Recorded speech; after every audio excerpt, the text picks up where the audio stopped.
ವೀಕ್ಷಕರ ಅಮರ ಸಂದೇಶ ನ್ಯೂಸ್ಗೆ ಸ್ವಾಗತ. ಶ್ರೀ ವಾಲ್ಮೀಕಿ ವಿದ್ಯಾವರ್ಧಕ ಸಂಘ ಮತ್ತು ಜಿಲ್ಲಾ ನಾಯಕ ಮಹಿಳಾ ಸಮಾಜದ ವತಿಯಿಂದ 2022-23ನೇ ಸಾಲಿನ ವಾಲ್ಮೀಕಿ ಸಮಾಜದ SSLC ಮತ್ತು PUC ವಿದ್ಯಾರ್ಥಿಗಳಿಗೆ ಪ್ರತಿಭಾ ಪುರಸ್ಕಾರ ಕಾರ್ಯಕ್ರಮವನ್ನು ತುಮಕೂರಿನ ಗುಬ್ಬಿಯೂರಿನ ಕಲಾಕ್ಷೇತ್ರದಲ್ಲಿ ಫೆಬ್ರವರಿ 25ರ ಭಾನುವಾರ ಹಮ್ಮಿಕೊಂಡಿದ್ದರು.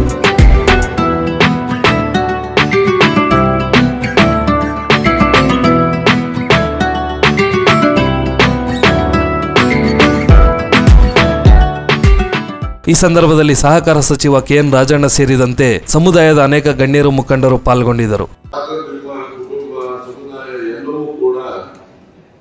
ಸಮಾಜದಲ್ಲಿ ಸ್ವಾಭಿಮಾನದಿಂದ ಬದುಕಲಿಕ್ಕೆ ಸಾಧ್ಯ ಆಗ್ತದೆ ಮಾತನ್ನು ಅವರು ಕಟುವಾದ ಶಬ್ದಗಳಲ್ಲಿ. ಹೀಗಾಗಿ ನಾನು ಅವರು ಹುಟ್ಟಿದ ಊರು ಹಗಡಿ ಅಂತೇಳಿ ಹಾವೇರಿ ಜಿಲ್ಲೆ ಅಲ್ಲಿ ಹೋಗಿದ್ದೆ. ನಾನು ಅಲ್ಲಿ ಹೋದಾಗ ನನಗೆ ಅಲ್ಲಿ ಆ ಊರಿನಲ್ಲಿ ಸುಮಾರು 40% ನಮ್ಮ ಸಮುದಾಯ ಜನ. ಆದ್ರೆ ನಮ್ಮ ಸಮುದಾಯದ ಜನರಲ್ಲಿ ಒಗ್ಗಟ್ಟಿಲ್ಲ ಅಲ್ಲಿ. ಮತ್ತೆ ನಾವು ಯಾರನ್ನು ಕೂಡ ನಾಯಕರು ನಮಗೆ ಒಪ್ಪಳಕ್ಕೂ ತಯಾರಿಲ್ಲ. ಯಾಕಂದ್ರೆ ಹುಟ್ಟನೇ ನಾಯಕರು ಅಂತ ಹೇಳ್ಕೊಂಡ್ಬಿಟ್ಟಿದೀವಲ್ಲ, ಅದರಿಂದ ಬೇರೆ ಯಾರನ್ನು ನಾವು ನಾಯಕರು ಅಂತ ಹೇಳಿ ಒಪ್ಪಳೋದಕ್ಕೆ ನಾವು ಸಿದ್ಧ ಇಲ್ಲ. ನಾವೇ ನಾಯಕರು ಇಲ್ಲ. ಹಾಗಾಗಿ ನಾನು ಕೇಳಿದೆ ಅಲ್ಲಿ ಏನಪ್ಪ ಅವನ ಹೆಸರು ಊರು ಹುಟ್ಟದೂರು, ಈ ಊರಿನಲ್ಲಿ ಅವರ ಹೆಸರಿನಲ್ಲೇ ಇಡೀ ರಾಜ್ಯದಲ್ಲಿ ಅವರನ್ನು ನೆನೆಸ್ಕೊಳ್ತಾರೆ ಎಲ್ಲ ಸಮುದಾಯದವರು. ಬರೀ ನಾಯಕರು ನೆನೆಸ್ಕೊಳ್ಳೋದಿಲ್ಲ, ಎಲ್ಲ ಸಮುದಾಯದವರು ಕೂಡ ಆ ಊರು ವರದಿಯಿಂದ ಯಾರೆಲ್ಲ ಸಮುದಾಯಗಳು ಅವಕಾಶಗಳನ್ನ ಪಡೆದಿದ್ದಾರೆ ಅವರೆಲ್ಲರೂ ಕೂಡ ಎಲ್ಲ ಕಡೆ ನೆನೆಸ್ಕೊಳ್ತಾರೆ. ಬೆಂಗಳೂರಲ್ಲಿ ಅವರು ಹುಟ್ಟಿದ ಸ್ಥಳ ಗುರುತೇನು ಮಾಡಿಲ್ಲ. ಏನ್ ಮಾಡೋದು ಸರ್, ಒಬ್ರಿಗೊಬ್ರು ಸರಿಯಿಲ್ಲ. ಅವ್ರನ್ನ ಬೈತಾನೆ, ಇವ್ರನ್ನ ಅವ್ರು ಬೈತಾನೆ, ಕಡೆಗೆ ಹೊಡೆದಾಡೋದು, ಇವ್ರು ಪೊಲೀಸ್ ಸ್ಟೇಷನ್ಗೆ ಹೋಗ್ತಾರೆ. ಇವ್ರ ಮೇಲೆ ಒಂದು ಕೇಸು, ಅವ್ರ ಮೇಲೆ ಒಂದು ಕೇಸು, 2 ಕೇಸು. ಅವರೆಲ್ಲ ಸಾಧ್ಯ ನಾವು ಊರಿನ ಜನರನ್ನ ದೂಷಣೆ ಮಾಡ್ತಾ ಇದ್ದೀರಲ್ಲ. ಇನ್ನು ಎಷ್ಟೊಂದು ಅಜ್ಞಾನ ಇದೆ ಸಮಾಜದಲ್ಲಿ, ಬದುಕೋದು ರೀತಿ ರೀತಿಗಳನ್ನ ಇನ್ನೂ ಕಲ್ತಿಲ್ವಲ್ಲ ಅಂತ ಹೇಳಿ ನನಗೆ ಬೇಸರ.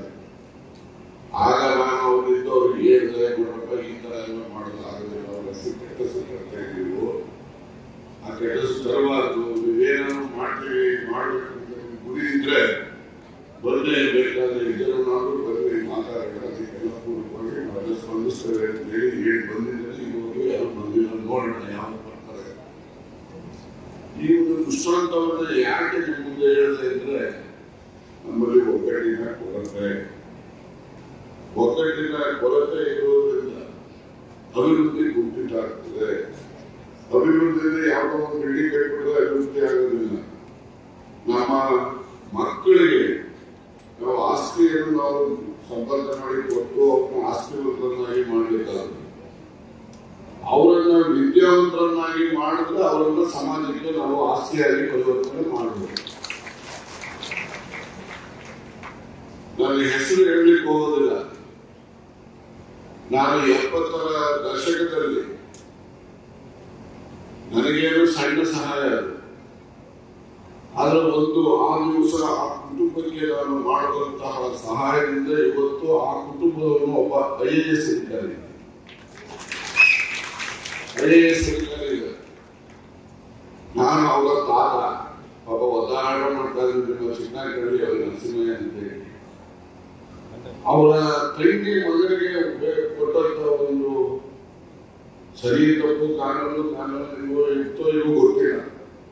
ಆದ್ರೆ ಆದಂತಹ ಒಂದು ಅನುಕೂಲ ಇವತ್ತು ಅವರ ಕುಟುಂಬದ ಒಬ್ಬ ಸದಸ್ಯ IAS ಅಧಿಕಾರಿ ಮುಂದೆ ನಮ್ಮ ರಾಜ್ಯದಲ್ಲಿ ಚೀಫ್ ಸೆಕ್ರೆಟರಿ ಬೇಕಾದ್ರೂ ಆಗ್ತದೆ. ಬಹಳ ಕಿವಿ ವಯಸ್ಸಿನಲ್ಲಿ ಈ ದೃಷ್ಟಾಂತವನ್ನ ಯಾರು ಹೇಳ್ತಾ ಇದ್ದೀರಿ ಅಂದರೆ, ಸರಿಯೋ ತಪ್ಪೋ ಕಷ್ಟನೋ ಸುಖನೋ ನಮ್ಮ ಮಕ್ಕಳಿಗೆ ಒಳ್ಳೆ ವಿದ್ಯಾಭ್ಯಾಸ ಕೊಡುವಂತ ಕೆಲಸ ಪೋಷಕರು ಮಾಡಬೇಕು.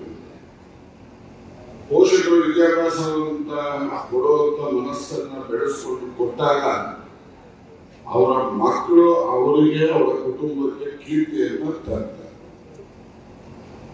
ಆ ಕೀರ್ತಿ ಅವ್ರ ಕುಟುಂಬಕ್ಕೆ ತರುವ ಜೊತೆಗಲ್ಲಿ ಸಮಾಜಕ್ಕೂ ಕೂಡ ಕೀರ್ತಿಯನ್ನು ತಂದು ಕೊಡುವಂತೆ ಒಂದು ಶಕ್ತಿ ವಿದ್ಯಾಭ್ಯಾಸಕ್ಕೆ ವಿದ್ಯಾವಂತರಿಗೆ ದೊರಕುತ್ತೆ ಅಂತಕ್ಕಂಥ ಮಾತುಗಳನ್ನ ಹೇಳಲಿಕ್ಕೆ ಬಯಸಿದೆ. ಇವತ್ತು ಬಹಳಷ್ಟು ಜನ ಪ್ರತಿಭಾನ್ವಿತ ವಿದ್ಯಾರ್ಥಿಗಳು ತಾವೆಲ್ಲ ಬಂದಿದ್ದೀರಿ, ವಿದ್ಯಾರ್ಥಿಗಳು ಬಂದು ಬಹಳ ಸಂತೋಷ. ಹೇಳ್ತಾ ಇದ್ರು 98%